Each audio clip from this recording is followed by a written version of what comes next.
quand tu viens de créer ta chaîne YouTube et que ta chaîne n'est pas encore validée, comme on va voir tout à l'heure, tu ne peux pas mettre des vidéos de plus de 15 minutes.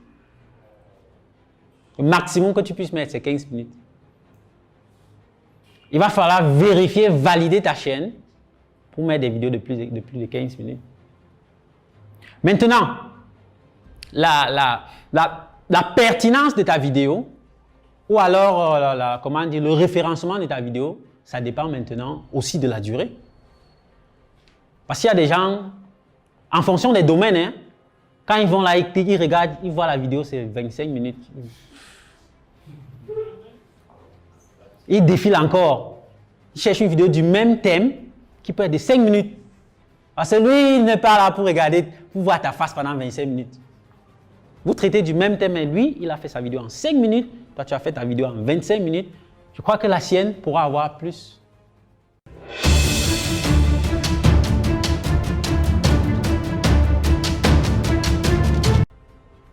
Vous voyez un peu. Donc, il y a beaucoup de paramètres. Tout dépend aussi du domaine. Si tu veux faire une vidéo sur, comment dire, si tu veux faire une vidéo sur une formation sur l'entrepreneuriat, par exemple, je ne crois pas qu'en 5 minutes, tu vas dire quelque chose de pertinent. 5 minutes, c'est seulement pour dire, bon, mesdames et messieurs, bonsoir. Aujourd'hui, on va parler d'entrepreneuriat. Et l'entrepreneuriat est important.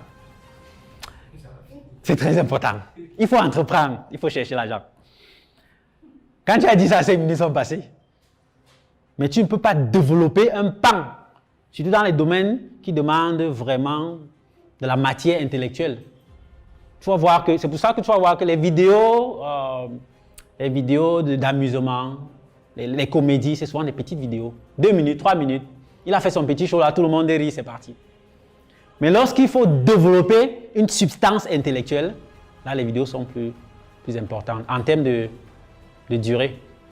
Donc la durée dépend aussi du thème que tu choisis et de ce que tu développes dans la vidéo. Mais très souvent, moi-même quand je vais sur YouTube, quand je cherche les vidéos, je cherche celle-là qui va me donner ce que je veux en très peu de temps. Donc si 2 personnes ont traité le même thème, moi je vais cliquer sur celui qui l'a traité en très peu de temps. Si ça peut me donner la substance que je recherche, c'est bon. Je n'ai pas besoin de trop de bavardage. Donc quand tu as ça en tête, toi-même pendant que tu crées ta vidéo, tu sais que les gars ne sont pas là pour perdre le temps. Donc je vais droit au but. Tu donnes la substance et c'est bon. Oui. Quels sont les sujets qui marchent le plus que les gens abordent? Intéressante question. On va arriver. Les sujets pour les vidéos, c'est une question qui n'a pas de réponse. Parce que pour un entrepreneur, ça a une réponse. Pour un influenceur, la réponse est différente. Pour un enfant, c'est une autre réponse. Pour quelqu'un qui est en Afrique, c'est une réponse. Pour un Européen, c'est une autre réponse. Donc, il n'y a aucune réponse qui va te dire que voilà le sujet qui va mordre. Il n'y en a pas. Bon, on va voir tout à l'heure comment est-ce que tu peux maximiser, comment est-ce que tu peux surfer sur un certain nombre de choses pour augmenter tes chances. D'accord? Donc, autre question? Oui, madame. Est-ce qu'il y a une limite de nombre de chaînes? Limite de nombre de chaînes? Non, je ne pense pas. Tu peux créer autant de chaînes. Tu peux créer autant de chaînes. Autant de chaînes que tu le veux. Mais je ne vois pas... Oui? Et si tout ça marche, on va te payer pour chacun? Bien sûr. Bien sûr. Il y a des gens qui ont 4 chaînes YouTube. Et chacune des chaînes rapporte. Il y a une chaîne où il parle du sport. Une autre chaîne où c'est lui-même qui partage son expérience. Une autre chaîne où on ne voit jamais sa face, il fait seulement les montages. Il y a des gens qui ont plusieurs chaînes. Oui! Quand il se rend compte que ça cartonne, il crée une autre chaîne, il met le même contenu. Il sait qu'il gagne ici, il gagne là-bas. Oui, c'est aussi de la stratégie. Donc, c'est à vous de voir en fonction de ta capacité. Si tu peux tenir, parce qu'il ne suffit pas de créer des chaînes pour créer. Donc, tu peux créer plusieurs chaînes. Et généralement, ce que je conseille, c'est de créer minimum 2 chaînes quand tu commences. Pas parce que tu vas publier sur 2 chaînes. Tu crées une chaîne backup. Généralement, j'ai plusieurs chaînes, mais j'ai 2 chaînes dans lesquelles je publie. Il y a une chaîne dans laquelle je publie en français, il y a une autre dans laquelle je publie en anglais. Maintenant, j'ai une autre chaîne comme une chaîne backup, c'est-à-dire la chaîne où je fais souvent des expérimentations. Si je veux faire un direct, je ne vais pas tester mon direct dans la chaîne de backup. Est-ce que le direct marche bien? Je démarre, je vois comment est-ce que le son, ça passe. J'essaie d'enregistrer un truc, je simule un truc, j'enregistre et je vois si tout est OK. Ce n'est que lorsque tout est OK que je ne vais pas faire le vrai dans la chaîne officielle. Donc, je conseille souvent de créer... Oui.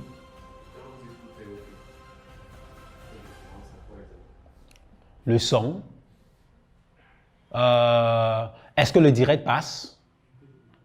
Est-ce que j'ai la possibilité de voir les commentaires? Est-ce que j'ai la possibilité d'interagir directement avec ceux qui regardent mon direct? Est-ce que j'ai le tableau de bord qui affiche les statistiques que je veux? Il y a un certain nombre d'informations que tu peux avoir en faisant ce test-là. Mais si tu fais le texte sur ta chaîne où il y a déjà 100 abonnés, dès que tu lances, les gars, voient ta tête.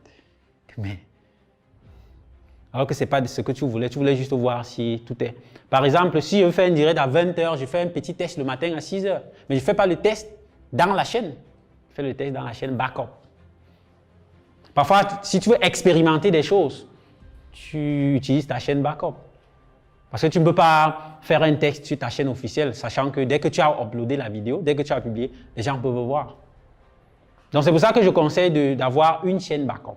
Tu as ta chaîne officielle et tu crées une autre chaîne dans laquelle tu t'amuses souvent. Tu fais des petits essais et ainsi de suite.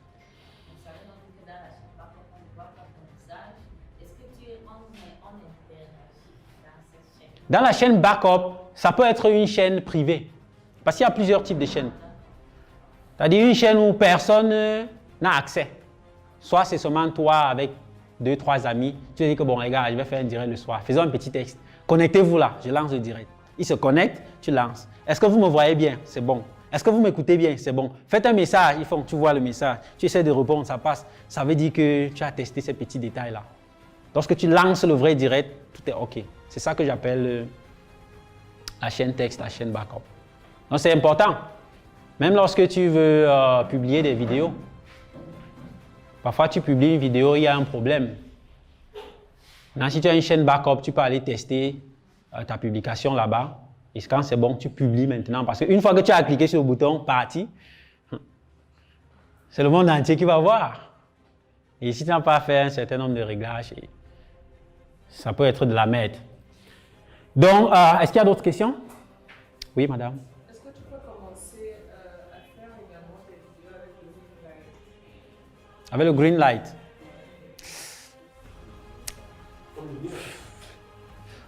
Oui. Pardon? Ça a également la couche de fond et tu as les jeux de lumière où tu peux manipuler Oui. Si ça répond à la qualité de l'image que tu vas avoir, c'est bon, tu fais. Oui. De quoi? C'est une fonctionnalité. Oui, madame. Vous avez fait des vidéos avec le green light? Vous avez à essayer. Bon, ça, c'est pas des vidéos pour les chaînes YouTube, c'est autre chose. Vous parlez de... Oui, de ces lumières-là, non? Oui.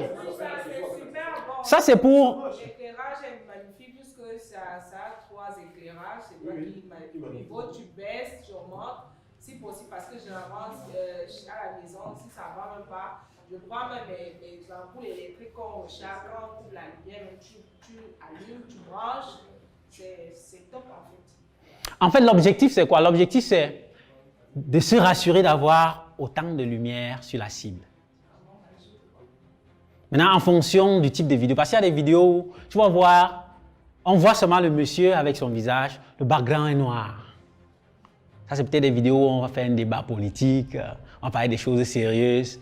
Il y a tout un background noir. Tu vois seulement les gars assis là. Monsieur le journaliste avec l'homme politique. Bonjour, monsieur. Maintenant, il y a des vidéos où les gars veulent faire du bling-bling. Ils vont s'amuser. Tu vas voir des fleurs partout. Tu vas voir des choses. En fait, tout dépend de ce que tu veux transmettre dans ta vidéo. Même l'intensité de la lumière, ça dépend du message que tu veux transmettre. Mais la règle est simple. Plus il y a de lumière, mieux la qualité. Donc, faire une vidéo à l'air libre, à l'extérieur, tu auras certainement un très bon rendu. Mais si tu vas faire à l'intérieur, il faut avoir des lumières. Par exemple, tout ça. Ce n'est pas mis pour décorer, parce qu'on est en train de filmer. Et s'il n'y a pas ça, la qualité de l'image sera zéro. Donc, il faudrait que toutes les lumières arrivent sur la cible, de manière à ce que quand la lentille prend, la qualité de l'image est meilleure. Donc ça, c'est ce que je vous suggère. Faites des vidéos avec beaucoup de lumière. Vous pouvez avoir des ampoules chez vous. Si vous n'avez pas les moyens pour acheter tous ces dispositifs-là, vous pouvez acheter ces petites ampoules-là qui coûtent peut-être 1000 francs. Vous en multipliez plusieurs et vous mettez ça. Ça va illuminer davantage votre cible. Pour un début. Si je peux ajouter quelque chose. Oui, oui. Mais de façon générale, de façon générale, il faut comprendre aussi que généralement les professionnels là, il y a 3 types de lumière qu'il faut mettre en place. Donc il y a d'abord la lumière frontale qui est légèrement décalée. Il y a aussi une lumière de ce côté-ci. Voilà, c'est-à-dire il y a une front light, il y a une side light, il y a maintenant une backlight qui va permettre de donner la profondeur. Oui. Donc il faut bien comprendre, il faut savoir bien agencer les lumières et aussi choisir la qualité de la lumière parce que c'est aussi important. Par exemple, ce genre de lumière là, par exemple, ça peut ne pas être très bien pour votre vidéo. Il faut essayer d'avoir des sources de lumière qui sont un peu diffuses. Voilà, pour que ça apporte un peu de douceur et ainsi de suite. Donc il ne faut pas seulement dire qu'il faut avoir tellement de lumière, il faut aussi voir la qualité de la lumière et le positionnement même des sources lumineuses pour pouvoir avoir une bonne qualité d'image. En fait, le truc, c'est quoi? La lumière, là, c'est la profession de quelqu'un. Oui, oui. Il y a des gens qui sont nés, qui sont allés à l'école pour étudier la lumière. Et son travail, c'est de placer la lumière. C'est ça sa profession. Ce qui fait que toi, tu es amateur, bon, tu ne comprends pas tous ces gens. Quand lui l'explique, tu sens que il s'y connaît en termes de disposition de la lumière. Parce que c'est tout un autre domaine, c'est toute une autre profession et il faut être fin pour pouvoir avoir de très bonnes qualités, des images de très bonne qualité. C'est pour ça que je veux juste vous dire, plus de lumière, mieux la qualité. Maintenant, plus de lumière ne veut pas dire que, comme il a expliqué, tu verses seulement la lumière. Il faut savoir quelle lumière mettre, à quel angle pour avoir quel rendu. Et ça, c'est toute une autre science. Oui, madame. Je voudrais également rajouter que parfois, même quand tu avais dit tout à l'heure que dans vos différentes chaînes, il y a un essai et maintenant on va faire la professionnelle. Mais maintenant, il y a aussi le fait que quand tu fais des lumières, tu testes. Après, généralement, moi j'enlève mon téléphone, je vais peut-être dans un autre coin pour regarder. Tu vois que tu as même exagéré parce qu'il ne faut pas seulement mettre, tu dis ok, la lumière est ok, je peux tenir ma vidéo. Parce que quand tu enlèves par exemple ton téléphone en fonction aussi de la qualité de ton téléphone, tu vas dans une autre pièce pour voir ce que ça a donné. Au moment où tu as exagéré. Tout à fait. Tu as même trop fait. C'est pour ça que le test est aussi important. Peut-être au moment du tournage, tu es dans une pièce où tu ne peux pas apprécier la qualité de la vidéo. Et quand tu finis de tourner, tu te dis que tout est bon. Mais après, quand tu arrêtes tout, tu regardes la vidéo, tu te dis, il y a un truc là qui rend le côté de mon visage rouge. La vidéo est bizarre. Et là, tu dois refaire la vidéo. Et si tu es maintenant méticulé dans les détails, tu auras du mal à publier cette vidéo. Tu auras du mal. Mais le conseil que je donne, c'est qu'au début, ce n'est que lorsque tu es que tu commences à marcher, que tu améliores tes pas de marche. Si tu veux que tout ça soit parfait, tu ne vas jamais démarrer.